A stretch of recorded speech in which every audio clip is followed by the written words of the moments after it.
Okay, hi guys, welcome back to the channel, Readability Shankar.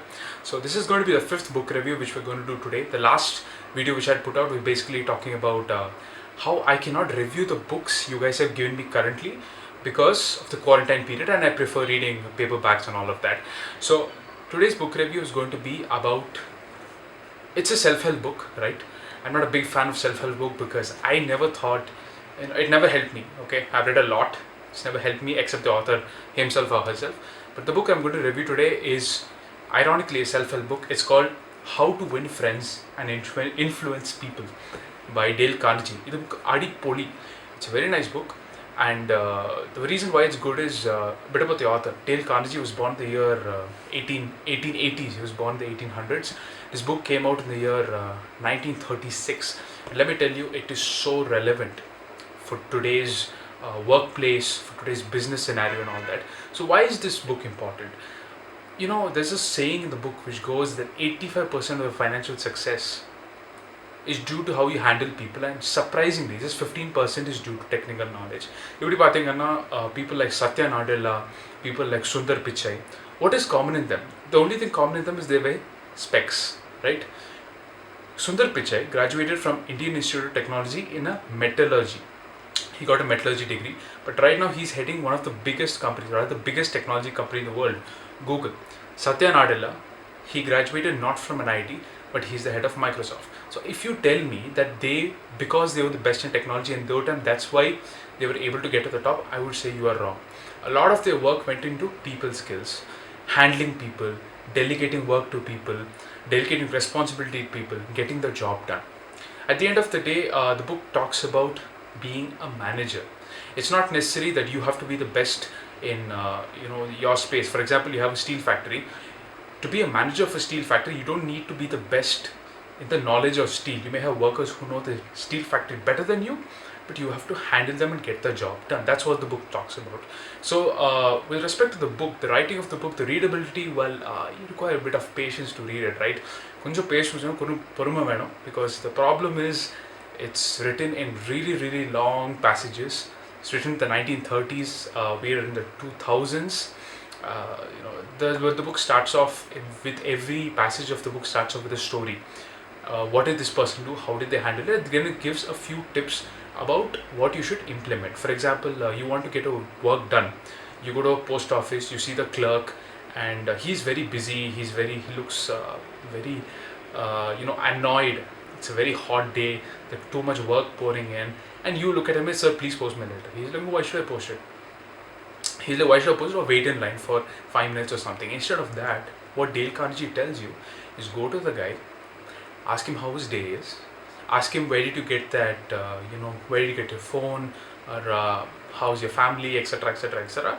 And once you do that, you actually get to the other side of the equation. Basically, what he's trying to tell you is that whenever you try to talk to somebody, whenever you want to strike a deal with somebody, the first thing you have to do is what do they want.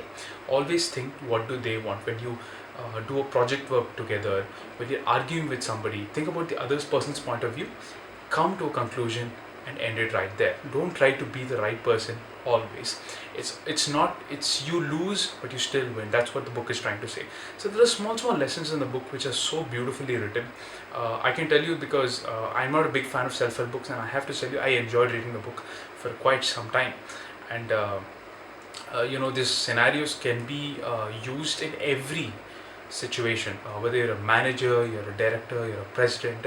As you go up the corporate ladder, it's so important that you have to know how to manage people, right? Rather than you doing the job yourself.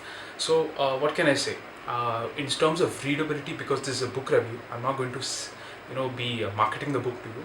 It's a book review. So in terms of readability, I'll tell you you require a bit of patience to read the book, right? You don't get one-shot solutions, one-shot answers. I would not recommend you to read the book in one shot. That would not be a good idea, because then you tend to get bored of it. What the author recommends himself, Dale Carnegie tells you that read one chapter, leave it, come the next day, reread the first chapter you read the previous day, then read one more chapter. So he has a cumulative approach to how you learn people skills. So people skills are so important in today's world. Soft skills, like you say. they call it soft skills. Soft skills are so important to go up the corporate ladder. So in terms of readability, it's a good book, requires patience, will take some time, probably 3-4 days. In terms of content, extremely good content. I'm a very straightforward person. I like giving feedback on the face, but this guy tells me do it subtly, do it nicely. That was something which I learned. In terms of language, it's the 1930s. What do you expect? It's pretty good language. No slang and no youth yo words, as they say. It's pretty good. And do I recommend this book? Yes, definitely recommend it if you're trying to go up your career. I'm not sure because the only negatives I have about this book is probably suits the American or the Western world scenario. In India, if you try to be polite to them, they don't really understand, right? So, well, at the end of the day, my rating for the book, I will give a 3 on 5. I felt it could have been a bit better. There are a lot of stories about many personalities: Lincoln, Theodore Roosevelt, Woodrow Wilson. There's I think once about Rockefeller, but how they handle their factories, how they handle their people. So I think there's a lot to learn, and if you really want to improve your chances in being the next Sundar Pichai, I would say this book is for you. So, that's the end of the video. Like, share, subscribe, and enjoy. Until next time.